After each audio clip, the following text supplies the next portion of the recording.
Bom dia, a graça e a paz. Vamos hoje dar uma estudadazinha aqui, meus amados irmãos. Cristologia, né? Cristologia é a matéria, a ciência que estuda a vida de Cristo, né? E a palavra de Deus diz assim: a queda do homem, está lá em Gênesis 3, o homem caiu, né? Depois da queda do homem, o pecado se tornou uma realidade humana. Não temos mais para onde correr. Toda pessoa, toda criança que nasce, já nasce com esse pecado. É um pecado que abrange toda a humanidade no planeta todo. Está entendendo? Não importa se é lá na África, se é lá na Índia, se é no Tibete, a pessoa nasce, já nasce com pecado. Esse primeiro pecado que Adão pecou. O apóstolo Paulo, em Romanos 3:23, vai dizer que todos pecaram e destituídos estão da glória de Deus. Louvado seja o seu nome. Então havia, irmão, a necessidade de um mediador. Um mediador para quê, né? Um mediador, irmão, entre Deus e o homem. Sabe por quê? Porque Deus nos ama. O homem pecou, o homem caiu através de Eva e de Adão e Eva. Mas Deus quer nos resgatar. Ele nos ama, irmão. É um amor muito grande que ele tem por nós. Então, assim, há uma necessidade de um mediador entre Deus e os homens. Logo após o homem ter pecado, como lembro lá em Gênesis 3:15, podemos ver a providência de Deus e ele define Jesus Cristo como a semente da mulher, que pisaria a cabeça da serpente, né? A Bíblia nos diz que nascerá da mulher um que pisará a cabeça da serpente, né? Esmagará aquela que fez a Eva comer do fruto que era proibido, né? E ainda levar para seu esposo, né? O Adão. E Deus já havia preparado o plano da salvação antes da criação do mundo. 1 Pedro 1:18-20, veja bem, sabendo que não foi com coisas corruptíveis, como prata ou ouro, que fostes resgatados da vossa vã maneira de viver, que por tradição recebeste de vossos pais, mas com o precioso sangue de Cristo, como de um cordeiro imaculado e incontaminado, o qual, na verdade, em outro tempo foi conhecido ainda antes da fundação do mundo, mas manifestado nestes últimos tempos por amor de vós. É por amor, irmão, que Jesus veio como mediador entre Deus e os homens. Ele veio nos ensinar o caminho e ele pagou um preço que foi pago com sangue pela minha vida e pela tua vida. Os nomes de Jesus. A Bíblia apresenta mais de 119 nomes e títulos para Jesus, porém, iremos nos ater aqui só a alguns, tá bom? Jesus pode ser conhecido por meio de seus nomes. Jesus, né? Deus é salvação. Mateus 1:20-21. E projetando ele isso, eis que em sonho lhe apareceu um anjo do Senhor, dizendo: José, filho de Davi, não temas receber a Maria, tua mulher, porque o que nela está gerado é do Espírito Santo, é de Deus.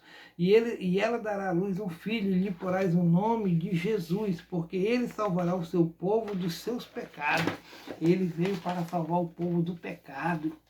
Jesus é seu nome humano.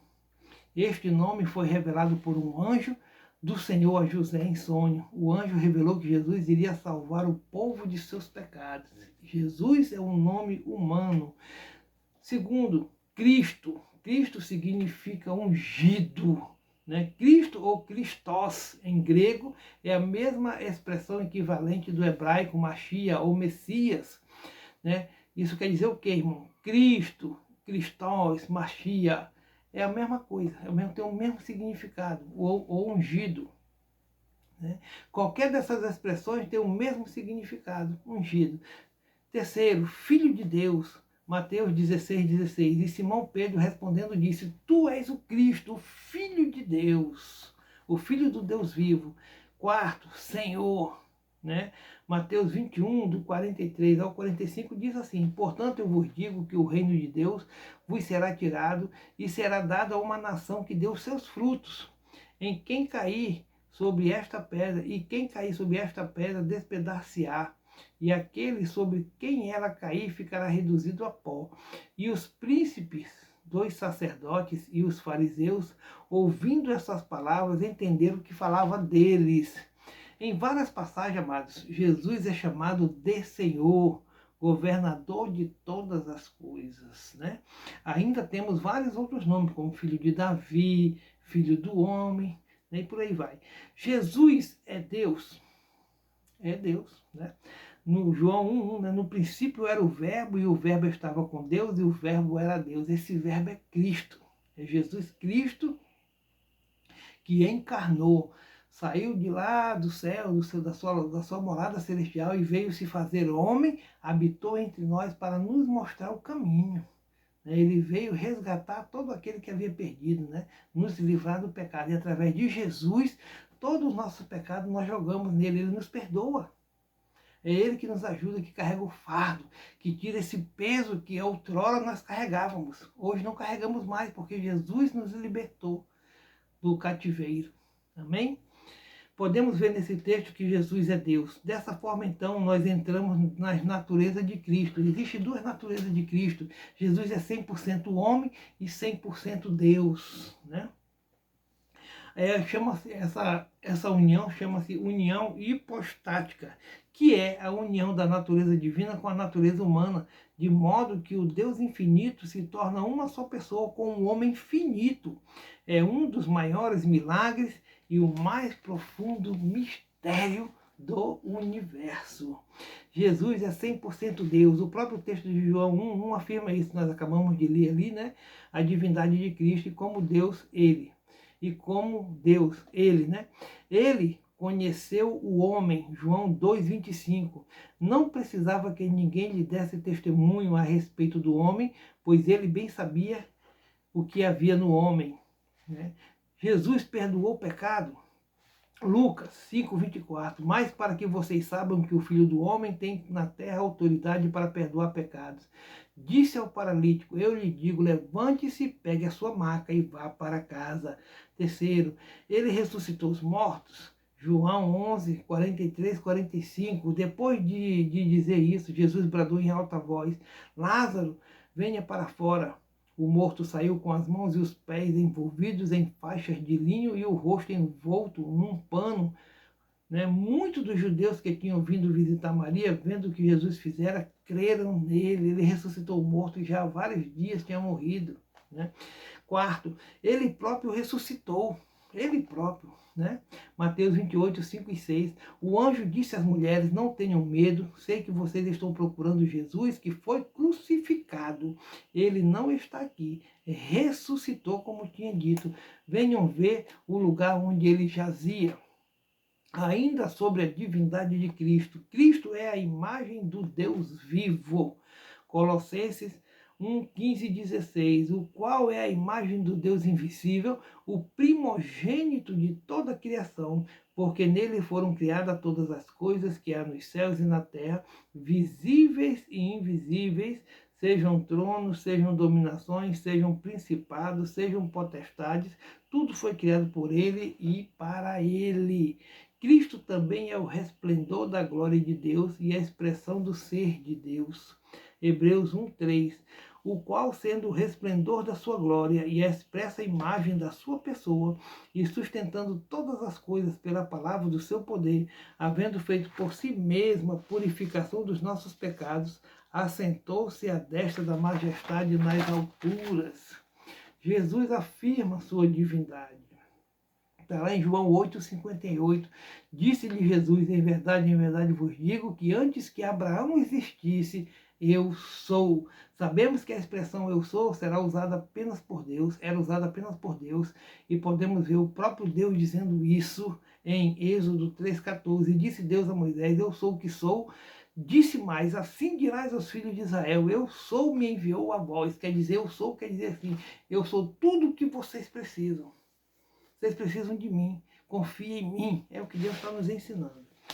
Aleluia. Ainda vemos Jesus afirmar que ele e o Pai são um. João 10,30, eu e o Pai somos um. E Jesus afirma que quem vê a mim vê o Pai. João 14,9. Disse-lhe Jesus: eu estou há tanto tempo convosco que não me tendes conhecido, Filipe.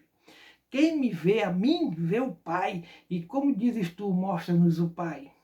Jesus, amado, também é 100% homem.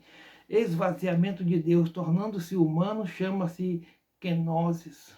Essa palavrinha chamada kenosis é o esvaziamento. Jesus se fez homem, né? Ele nasceu da mulher, Lucas 1,30, mas o anjo disse, não tenha medo, Maria, você foi agraciada por Deus. Esteve sujeito ao processo de crescimento normal, como qualquer criança, né? Lucas 2,40, o menino crescia e se fortalecia, enchendo-se de sabedoria, e a graça de Deus estava sobre ele. Terceiro, sentia emoções como nós, né? Jesus sentia emoções como nós, aleluia. Sentiu cansaço, sede e fome. João 4, 6-8. Havia ali um poço de Jacó. Jesus, cansado da viagem, sentou-se à beira do poço. Isto se deu por volta do meio-dia. Nisso veio uma mulher samaritana tirar água. Disse-lhe Jesus, dê-me um pouco de água. Os discípulos tinham ido à cidade comprar comida. Quarto, sofreu, sentiu dor e chorou. Está lá em João 11:35, um verso muito conhecido, né? Jesus chorou.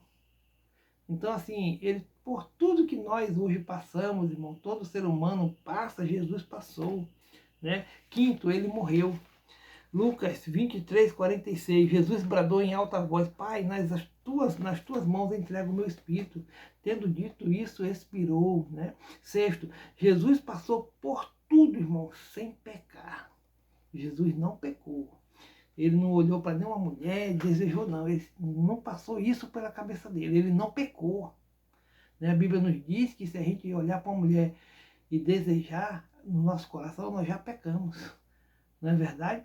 E a questão da impecabilidade de Cristo, o autor de Hebreus informa que Jesus foi tentado em tudo, nem tudo, porém permaneceu sem pecado. Hebreus 4,15, porque não temos um sumo sacerdote que não possa compadecer-se das nossas fraquezas, porém um que, como nós, em tudo foi tentado, mas sem pecado. Vamos falar, né, irmãos, agora sobre humilhação, exaltação.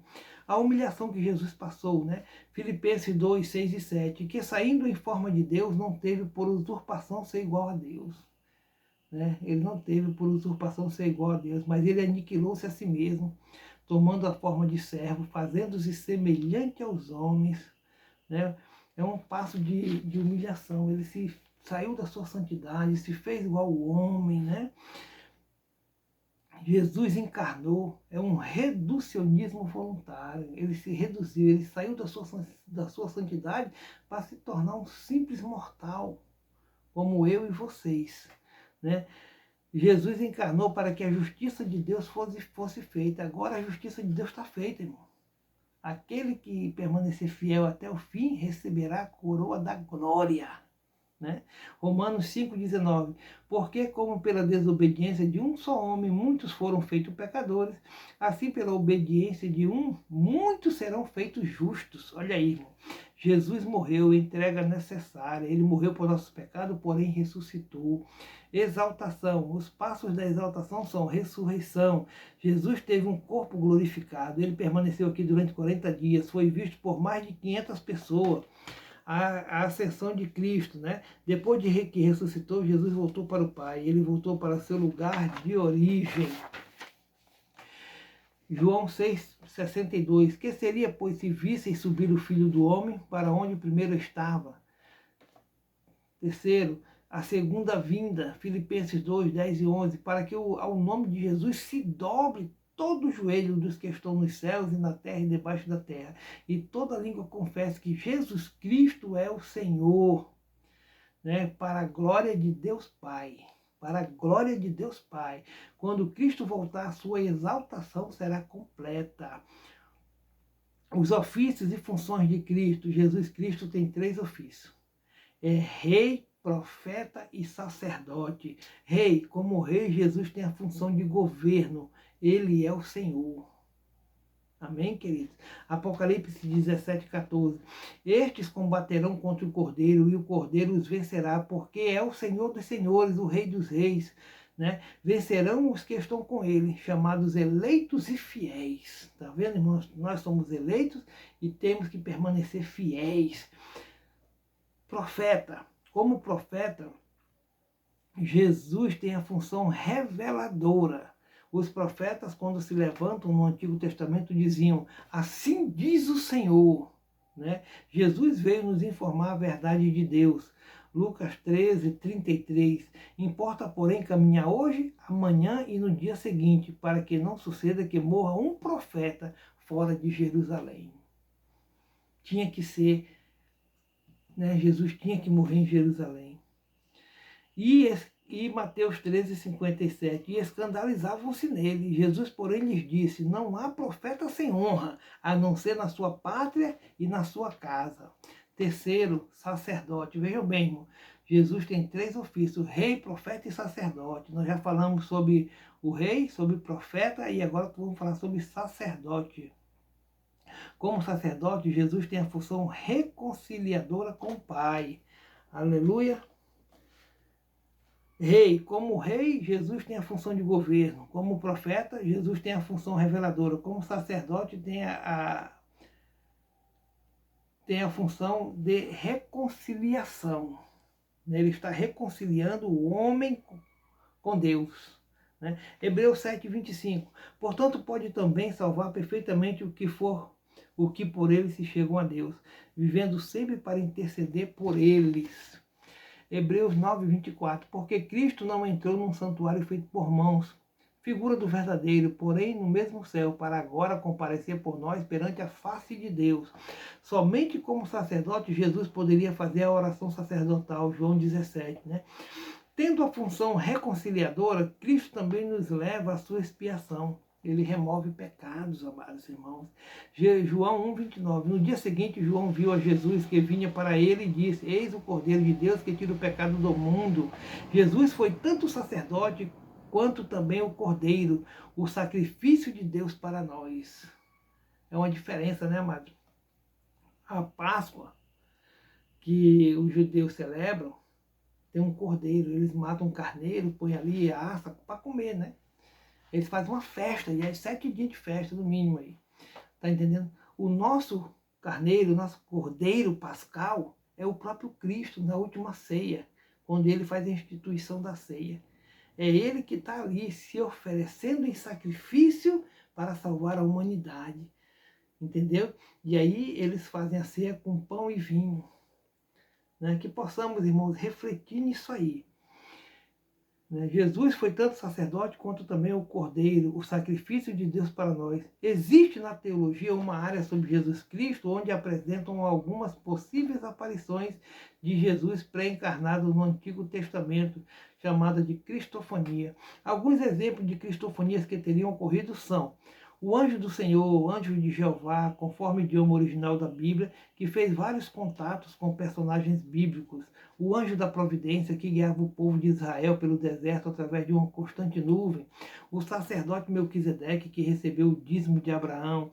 Um dos 3 mensageiros celestiais que visitaram Abraão para anunciar o nascimento de Isaac e Jacó e a destruição de Sodoma. Está lá em Gênesis 18, 1 e 2, 10 e 13. O 4º homem visto por Nabucodonosor na fornalha ardente, quando condenou Sadraque, Mesaque e Abidnego. O anjo, príncipe do exército do Senhor, que foi adorado por Josué, está lá em Josué 5,14. O arcanjo Miguel, príncipe do povo de Deus, está lá em Daniel 10, 13, 21 e 12, 1. O líder dos exércitos celestiais, está lá em Apocalipse 12, 7. Essas, amadas, são algumas aparições possíveis de Cristo no Antigo Testamento. Né? Algumas aparições possíveis. E que possamos, irmãos, ficar com esse estudozinho aí, reveja, estude, escute mais, né? Pegue a sua Bíblia, vá olhando aí as citações bíblicas que eu falei, e que tudo seja para a glória do Senhor Jesus. Amém, querido? Conhecimento nunca é demais, amado.